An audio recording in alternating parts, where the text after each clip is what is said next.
ആകാശവാണി. നമസ്കാരം. പ്രാദേശിക വാർത്തകൾ വായിക്കുന്നത് കൃഷ്ണ പ്രകൃതി.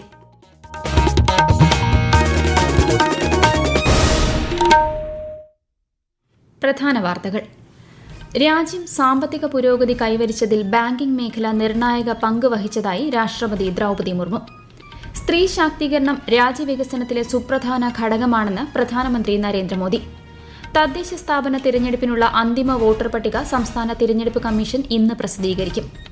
ഓണത്തിരക്കിൽ കേരളം. സംസ്ഥാന സർക്കാരിന്റെ ഓണം വാരാഘോഷത്തിന് നാളെ തിരുവനന്തപുരത്ത് തുടക്കമാകും. ഓണക്കാലത്തെ വാഹനാപകടങ്ങൾ തടയാൻ ഗതാഗത നിയമങ്ങൾ കൃത്യമായി പാലിക്കണമെന്ന് പോലീസ്. ഓണപൂജകൾക്കായി ശബരിമല ക്ഷേത്രനട നാളെ തുറക്കും. കേരള ക്രിക്കറ്റ് ലീഗിൽ കാലിക്കറ്റിനെതിരെ കൊച്ചി ബ്ലൂ ടൈഗേഴ്സിന് 3 വിക്കറ്റ് ജയം. വാർത്തകൾ വിശദമായി. ആഗോളതലത്തിൽ അതിവേഗം വളരുന്ന സമ്പദ് വ്യവസ്ഥയാണ് ഇന്ത്യയെന്ന് രാഷ്ട്രപതി ദ്രൌപദി മുർമു.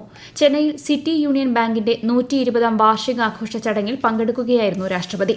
രാജ്യം സാമ്പത്തിക പുരോഗതി കൈവരിച്ചതിൽ ബാങ്കിംഗ് മേഖല നിർണായക പങ്കുവഹിക്കുന്നതായും രാഷ്ട്രപതി പറഞ്ഞു. പൌരകേന്ദ്രീകൃത പദ്ധതികൾ ആവിഷ്കരിച്ചതിൽ കേന്ദ്ര ധനമന്ത്രി നിർമ്മല സീതാരാമനെ രാഷ്ട്രപതി ചടങ്ങിൽ അഭിനന്ദിച്ചു.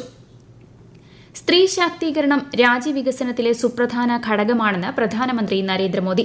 ബീഹാർ ജീവിക നിധി സഹകാരി സംഘിന്റെ ഉദ്ഘാടനം ഓൺലൈനായി നിർവഹിക്കുകയായിരുന്നു അദ്ദേഹം. കേന്ദ്ര സംസ്ഥാന സർക്കാരുകളുടെ സംയുക്ത ധനസഹായത്തോടെ നടപ്പാക്കുന്ന പദ്ധതിക്കായി 105 കോടി രൂപയും പ്രധാനമന്ത്രി കൈമാറി.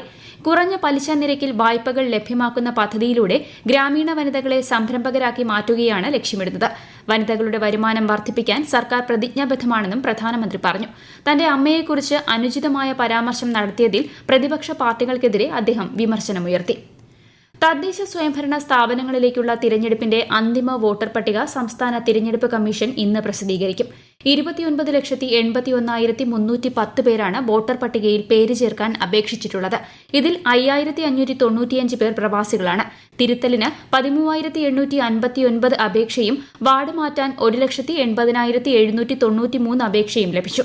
പേരൊഴിവാക്കാൻ 3,806 പേരാണ് അപേക്ഷ നൽകിയത്.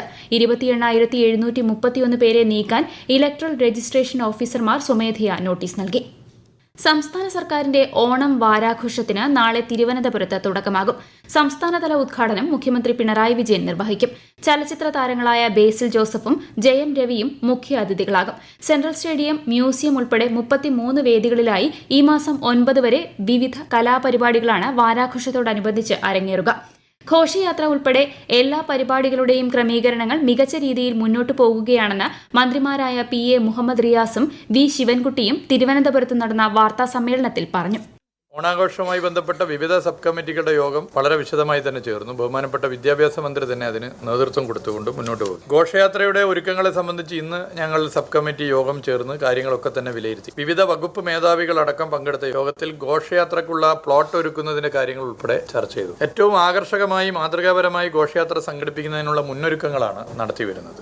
ഓണാഘോഷങ്ങളുടെ മുഖ്യ ആകർഷണം തലസ്ഥാനത്തെ ഓണാഘോഷമാണ്. 33 വേദികളിലായി വൈവിധ്യങ്ങളായ പരിപാടികളുമായാണ് തിരുവനന്തപുരത്ത് ഓണാഘോഷം സംഘടിപ്പിക്കുന്നത്. വാരാഘോഷത്തിന്റെ ഭാഗമായി നഗരത്തിലുടനീളം ദീപാലങ്കാരമുണ്ടായിരിക്കും. സെപ്റ്റംബർ 9 വൈകിട്ട് ഘോഷയാത്രയോടെ ഓണം വാരാഘോഷത്തിന് സമാപനമാകും. 150-ൽ പരം ഫ്ലോട്ടുകൾ ഘോഷയാത്രയിൽ അണിനിരക്കും. ഓണം വാരാഘോഷം വിളംബര ജാഥയ്ക്ക് തലസ്ഥാന നഗരിയിൽ വൻ വരവേൽപ്പ്. രാവിലെ 9:30 കനകക്കുന്ന് പാലസിന് മുൻപിൽ നിന്ന് ചെണ്ടമേളത്തിന്റെ അകമ്പടിയോടെ പുറപ്പെട്ട വിളംബര ജാഥ VK Prashanth MLA flag off ചെയ്തു. ഓണം ടൂറിസം വാരാഘോഷത്തിന്റെ ഭാഗമായി നിയമസഭാ മന്ദിരവും പരിസരവും നാളെ മുതൽ വൈദ്യുത ദീപാലംകൃതമാക്കുന്നു. ഈ മാസം 9 വരെ വൈകുന്നേരം 6:30 മുതൽ രാത്രി 10 വരെ പൊതുജനങ്ങൾക്ക് നിയമസഭാ മന്ദിര പരിസരത്ത് പ്രവേശനത്തിന് അനുമതി നൽകിയിട്ടുണ്ട്. സംസ്ഥാനത്ത് 1ാം ഓണ ദിവസമായ വ്യാഴാഴ്ച റേഷൻ കടകൾ തുറന്ന് പ്രവർത്തിക്കും. അന്ത്യോദയ അന്ന യോജന കാർഡ് ഉടമകൾക്കും ക്ഷേമ സ്ഥാപനങ്ങളിലെ അന്തേവാസികൾക്കുമുള്ള ഓണക്കിറ്റ് വിതരണം ഈ മാസവും ഉണ്ടാകും. ഓണത്തിന് കേരളത്തിലേക്ക് എത്തുന്നവർക്ക് വേണ്ടി പ്രത്യേക ബസ് സർവീസുകൾ ഒരുക്കി കർണാടക, തമിഴ്നാട് ട്രാൻസ്പോർട്ട് കോർപ്പറേഷനുകൾ. കൂടുതൽ വിവരങ്ങളുമായി ആകാശവാണി തിരുവനന്തപുരം ലേഖകൻ സ്മിതി M. പള്ളുരുത്തി. ബംഗളൂരുവിൽ നിന്ന് കണ്ണൂർ, കോഴിക്കോട്, എറണാകുളം, പാലക്കാട്, തിരുവനന്തപുരം, കോട്ടയം തുടങ്ങിയ പ്രദേശങ്ങളിലേക്കുള്ള കർണാടകയുടെ ഓണം സ്പെഷ്യൽ ബസ് സർവീസുകൾ തിരുവോണനാൾ വരെ തുടരും. 7-ാം തീയതി മുതൽ തിരിച്ചും സ്പെഷ്യൽ സർവീസുകൾ ഉണ്ടാകുമെന്ന് കർണാടക SRTC വൃത്തങ്ങൾ ആകാശവാണി വാർത്തകളോട് പറഞ്ഞു. തമിഴ്നാട് സ്റ്റേറ്റ് ട്രാൻസ്പോർട്ട് കോർപ്പറേഷൻ 9-ാം തീയതി വരെ ചെന്നൈ, ഗുരുവായൂർ സ്പെഷ്യൽ സർവീസ് നടത്തുന്നുണ്ട്. കോയമ്പത്തൂർ, പാലക്കാട്, നാഗർകോവിൽ, തിരുവനന്തപുരം റൂട്ടുകളിലുള്ള സ്പെഷ്യൽ സർവീസുകൾക്ക് പുറമെ കൂടുതൽ ബസ്സുകൾ ആവശ്യമെങ്കിൽ ലഭ്യമാക്കുമെന്നും കോർപ്പറേഷൻ അധികൃതർ അറിയിച്ചു. അതിനിടെ KSRTCയുടെ ബംഗളൂരു, കോയമ്പത്തൂർ, ചെന്നൈ തുടങ്ങിയിടങ്ങളിലേക്കുള്ള അധിക സർവീസുകൾ 15-ാം തീയതി വരെ തുടരും. ഓണാഘോഷകാലത്ത് സംസ്ഥാനത്ത് വാഹന അപകടങ്ങൾ വർദ്ധിക്കാൻ സാധ്യതയുള്ളതിനാൽ ഗതാഗത നിയമങ്ങൾ കൃത്യമായി പാലിക്കണമെന്ന് സംസ്ഥാന പോലീസ്. അമിതവേഗം, അശ്രദ്ധമായ ഓവർടേക്കിംഗ് എന്നിവ ഒഴിവാക്കണമെന്നും ലഹരി പദാർത്ഥങ്ങൾ ഉപയോഗിച്ച് വാഹനം ഓടിക്കരുതെന്നും നിർദ്ദേശമുണ്ട്. ഹെൽമറ്റ്, സീറ്റ് ബെൽറ്റ് എന്നിവ ധരിക്കണം. ലെയിൻ ട്രാഫിക് നിയമം പാലിക്കണമെന്നും നിഷ്കർഷിച്ചിരിക്കുന്ന സ്ഥലങ്ങളിൽ മാത്രം വാഹനങ്ങൾ പാർക്ക് ചെയ്യണമെന്നും പോലീസ് നിർദ്ദേശിച്ചു. ഓണക്കോടിയും ഊഞ്ഞാലും പൂക്കളവുമൊക്കെ ഉണ്ടെങ്കിലും ഓണസദ്യ കൂടി എത്തുമ്പോഴേ മലയാളിയുടെ ഓണാഘോഷം പൂർണ്ണമാകും. ഓണസദ്യയിൽ ഒഴിച്ചുകൂടാനാവാത്ത വിഭവമാണ് പപ്പടം. പപ്പടത്തിന് ആവശ്യക്കാരേറുന്നതും ഓണക്കാലത്താണ്. കേൾക്കാം ഇനിയൊരൽപ്പം പപ്പട വിശേഷം. ഇടുക്കിയിൽ നിന്നും ആകാശവാണി ജില്ലാ പ്രതിനിധി രതീഷ് കൃഷ്ണ തയ്യാറാക്കിയ റിപ്പോർട്ട്. തൊടുകറികളും തുമ്പപ്പൂച്ചോറും നിറഞ്ഞിരിക്കുന്ന തൂശനിലയിൽ നിറയെ കുമിളകളുമായി സ്വർണ്ണ നിറത്തിലുള്ള പപ്പടം കൂടിയാകുമ്പോഴേ ഓണസദ്യ തൃപ്തിയാകും. ഒഴിച്ചുകൂടാനാവാത്ത വിഭവമെന്ന നിലയിൽ വിപണിയിൽ പപ്പടത്തിന് ഏറ്റവുമധികം ആവശ്യക്കാരേറുന്നതും ഓണക്കാലത്ത് തന്നെ. പപ്പടം പൊടിക്കുന്നത് പോലെ അത്ര നിസാരമല്ല പപ്പടത്തിന്റെ നിർമ്മാണം. അളവുകൾ കടുകിട തെറ്റിയാൽ പപ്പടം പൊള്ളി വരില്ല. ഉണക്ക കൃത്യമായിരിക്കണം. കനമാകട്ടെ കൂടാനും കുറയാനും പാടില്ല. ഉഴുന്നടക്കമുള്ള ചേരുവകളുടെ വിലവർദ്ധനവ് ഈ ഓണക്കാലത്തും വില്ലനായിട്ടുണ്ട്. 1 കിലോഗ്രാം പപ്പടത്തിന് 200 രൂപ വരെയാണ് ചില്ലറ വിൽപ്പന വില. നിർമ്മാണ ചെലവ്, മഴ തുടങ്ങിയ പ്രതിസന്ധികളുണ്ടെങ്കിലും ഓണക്കാലം പപ്പട നിർമ്മാണ മേഖലയിലും പ്രതീക്ഷയുണർത്തുന്നതാണ്. ഈ വാർത്തകൾ ആകാശവാണിയിൽ നിന്ന്. ആകാശവാണി വാർത്തകളും വാർത്താധിഷ്ഠിത പരിപാടികളും all India radio news Thiruvananthapuram YouTube ചാനലിലും all India radio news Thiruvananthapuram Facebook പേജിലും AR News_ തിരുവനന്തപുരം ഇൻസ്റ്റഗ്രാം അക്കൌണ്ടിലും AR News_TVM X ഹാൻഡിലും ലഭ്യമാണ്. ഓണം പൂജകൾക്കായി ശബരിമല ക്ഷേത്രനട നാളെ വൈകിട്ട് 5-ന് തുറക്കും. നട തുറക്കുന്ന ദിവസമായ നാളെ പ്രത്യേക പൂജകൾ ഉണ്ടാകില്ല. ഉത്രാടം, തിരുവോണം, അവിട്ടം ദിനങ്ങളിൽ സന്നിധാനത്ത് ഓണസദ്യ ഉണ്ടായിരിക്കും. പൂജകൾ പൂർത്തിയാക്കി ചതയം നാൾ വൈകുന്നേരം 9 മണിക്കാണ് നടയടയ്ക്കുക. ആഗോള അയ്യപ്പ സംഗമത്തിന്റെ സ്വാഗത സംഘം ഓഫീസ് തിരുവിതാംകൂർ ദേവസ്വം ബോർഡ് ആസ്ഥാനത്ത് പ്രവർത്തനം ആരംഭിച്ചു. Devaswom board president advocate PS Prashanth ഉദ്ഘാടനം ചെയ്തു. ഈ മാസം 20-ന് പമ്പയിലാണ് ആഗോള അയ്യപ്പ സംഗമം സംഘടിപ്പിക്കുന്നത്. വെർച്വൽ ക്യൂ വെബ്സൈറ്റ് വഴി ആഗോള അയ്യപ്പ സംഗമത്തിൽ ഭക്തർക്ക് രജിസ്റ്റർ ചെയ്യാം. ആറന്മുള ഉത്രട്ടാതി വള്ളംകളി നടക്കുന്ന ഈ മാസം 9-ന് ചെങ്ങന്നൂർ, മാവേലിക്കര താലൂക്കുകളിലെ സർക്കാർ ഓഫീസുകൾക്കും വിദ്യാഭ്യാസ സ്ഥാപനങ്ങൾക്കും പ്രാദേശിക അവധി അനുവദിച്ച് പത്തനംതിട്ട ജില്ലാ കളക്ടർ. പൊതുപരീക്ഷകൾ മുൻ നിശ്ചയിച്ച പ്രകാരം നടക്കും. സംസ്ഥാന വയോജന കമ്മീഷൻ നാളെ ചുമതലയേൽക്കും. മുൻ രാജ്യസഭാംഗം K സോമപ്രസാദ് ചെയർപേഴ്സണായ 5-അംഗ കമ്മീഷനാണ് സ്ഥാനമേൽക്കുന്നത്. വയോജന ക്ഷേമത്തിനായി രാജ്യത്ത് ഇതാദ്യമായാണ് വയോജന കമ്മീഷൻ രൂപീകരിക്കപ്പെടുന്നത്.